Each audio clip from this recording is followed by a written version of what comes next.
Welcome back to our YouTube channel. Today our topic is conservation of charge. आज आपका topic है conservation of charge. Property हमारे पास किसकी? Charge की property है। लास्ट टॉपिक जो हमारे पास था that was quantization of charge, वो भी हमारे पास प्रॉपर्टी थी किसकी? चार्ज की प्रॉपर्टी थी।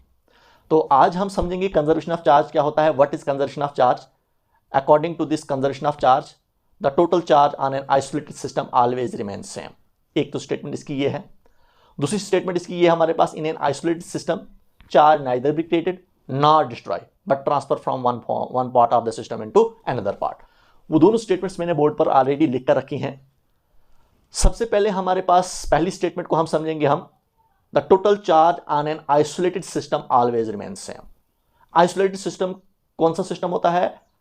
अकेला सिस्टम, तन्हा सिस्टम, जिसको बाहर का कोई एनवायरमेंट उस पर इफेक्ट नहीं करता है। तो अगर आपके पास वो एक अकेला सिस्टम है, तन्हा सिस्टम है, तो उस पर जो टोटल चार्ज जो रहता है वो हमेशा और हमेशा क्या रहता है? वो सेम रहता है, कांस्टेंट रहता है। ये हमारे पास कंजर्वेशन ऑफ चार्ज कहता है। समझे आप? जो यहां पर लिख कर रखा है मैंने, the total charge on an isolated system always remain constant. कोई भी सिस्टम आपके पास है उस पर टोटल चार्ज हमेशा और हमेशा क्या रहता है? वो कांस्टेंट रहता है, सेम रहता है। दूसरी स्टेटमेंट हमारे पास किया है, इसकी क्या है? इन an isolated system charge neither be created not destroyed but transfer from one part of the system into another part. दूसरी स्टेटमेंट यही है कि अगर आपके पास एक आइसोलेटेड सिस्टम है, जो अभी मैंने आपको कहा अकेला और तन्हा सिस्टम है, उस पर टोटल चार्ज हमेशा और हमेशा सेम रहेगा। न चार्ज क्रिएट होगा, क्रिएट होता है बनना, न चार्ज डिस्ट्रॉय होगा, न हमारा चार्ज कहीं खत्म होगा। सिर्फ हमारे पास उस सिस्टम के एक पार्ट से चार्ज दूसरे पार्ट में चले जाएगा। टोटल चार्ज जो हमारे पास जो रहेगा वो उस सिस्टम पर सेम रहेगा, टोटल चार्ज हमारा चेंज नहीं होगा। वही हमारे पास स्टेटमेंट है। ये आपके पास क्या है? This is the statement of conservation of charge. देखिए एग्जांपल के जरिए से आपको समझाएंगे हम आपको। अगर आपके पास एक गिलास रॉड है, गिलास रॉड है, और ये आपके पास क्या है? सिल्क क्लॉथ है। देखिए बिफोर रबिंग से पहले की अगर हम बात करेंगे, टोटल चार्ज हमारे पास इस सिस्टम पर क्या होगा? वो जीरो होगा। क्यों जीरो होगा? देखिए ये हमारे पास गिलास रॉड है।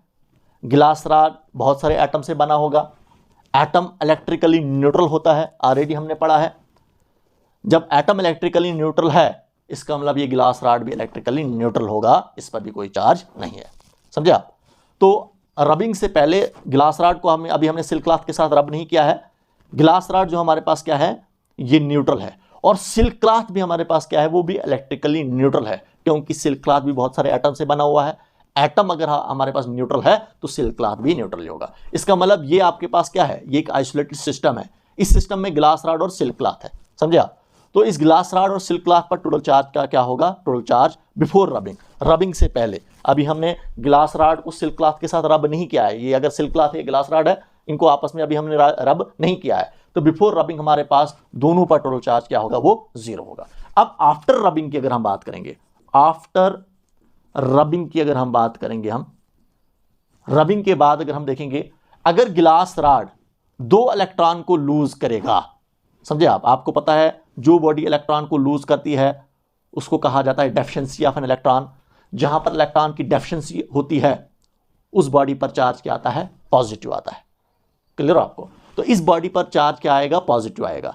ये दो इलेक्ट्रॉन अगर सिल्क क्लॉथ गेन करेगी तो इसमें हमारे पास क्या होगा? एक्सेस ऑफ इलेक्ट्रॉन्स हो गए, एक्सेस ऑफ इलेक्ट्रॉन्स। इसमें इलेक्ट्रॉन्स ज्यादा हो गए। और जो बॉडी इलेक्ट्रॉन्स को गेन करती है उसको कहा जाता है एफिशिएंसी ऑफ एन इलेक्ट्रॉन। उस पर चार्ज क्या आता है? नेगेटिव आता है। अब हमारे पास ये दोनों बॉडीज क्या हो गई? चार्ज हुई। इस पर चार्ज आ गया पॉजिटिव, इस पर चार्ज आ गया नेगेटिव। हमने क्वांटाइजेशन ऑफ चार्ज में हमने पढ़ा था कि चार्ज किसके इक्वल होता है? वो Ne के इक्वल होता है। N होता है number of electron which lose our gain a body. अगर इस गिलास रॉड ने दो इलेक्ट्रॉन को लूज किया तो इस पर चार्ज कितना आएगा? अगर हम यहां पर बात करेंगे, हम बोलेंगे गिलास रॉड पर चार्ज कितना है? Q1 है। तो अगर इसने दो इलेक्ट्रॉन को लूज किया तो N कितना होगा? 2 होगा। साथ में E हुआ चार्ज ऑन 1 इलेक्ट्रॉन। तो इसका मतलब इस गिलास रॉड पर चार्ज कितना आएगा? वो +2E आएगा, क्योंकि इसने गिलास रॉड ने इलेक्ट्रॉन को लूज किया, इसीलिए इस पर आएगा पॉजिटिव चार्ज, +2E आएगा। अगर इस सिल्क क्लॉथ ने दो इलेक्ट्रॉन को गेन किया, अगर इन्हीं दो इलेक्ट्रॉन को सिल्क क्लॉथ ने गेन किया, तो आपको पता है चार्ज होता है Ne के इक्वल। तो N कितना है? 2E हुआ चार्ज ऑन 1 इलेक्ट्रॉन। लेकिन इसने चार्ज को गेन किया, इसने इलेक्ट्रॉन को गेन किया सिल्क क्लॉथ ने, तो चार्ज तो हमारे पास 2e आएगा लेकिन नेगेटिव में आएगा। क्यों?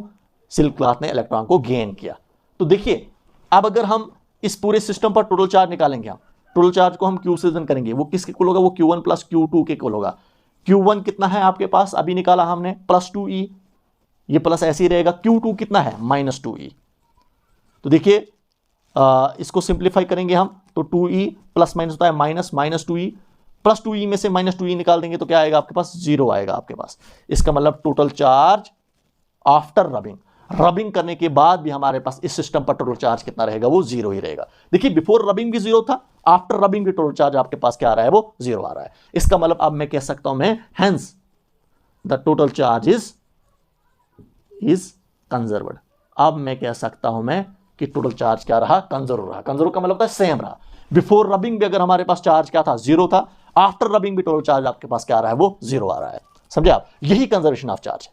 एग्जांपल के जरिए से आपको मैंने समझाया कि हमारे पास टोटल चार्ज बिफोर रबिंग भी 0 ही था, आफ्टर रबिंग भी टोटल चार्ज आपके पास 0 आ रहा है।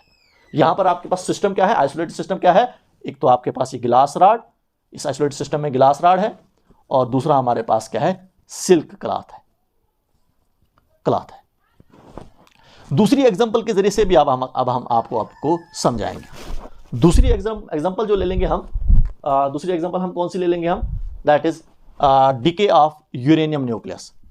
Decay of uranium nucleus. देखिए आपके पास यूरेनियम न्यूक्लियस है जिसका एटॉमिक नंबर 92, मास नंबर 238। जब ये टूटेगा, ये रेडियो एक्टिव डिके है, रेडियो एक्टिव डिके।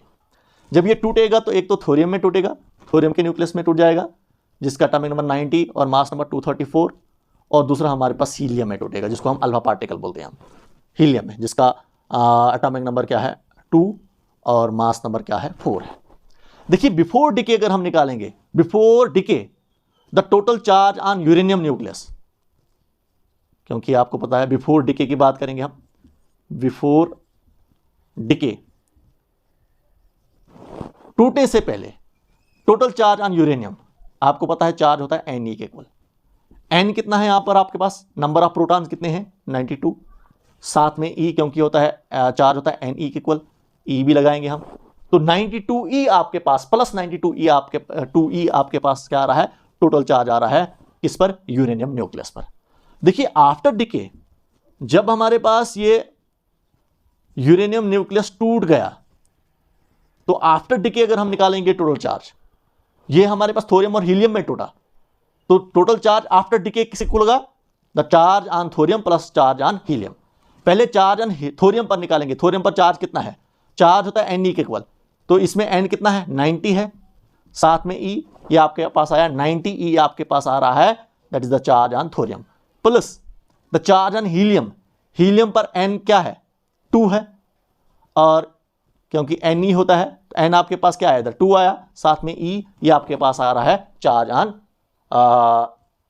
हीलियम। तो हीलियम पर चार्ज कितना आ रहा है? That is 2E।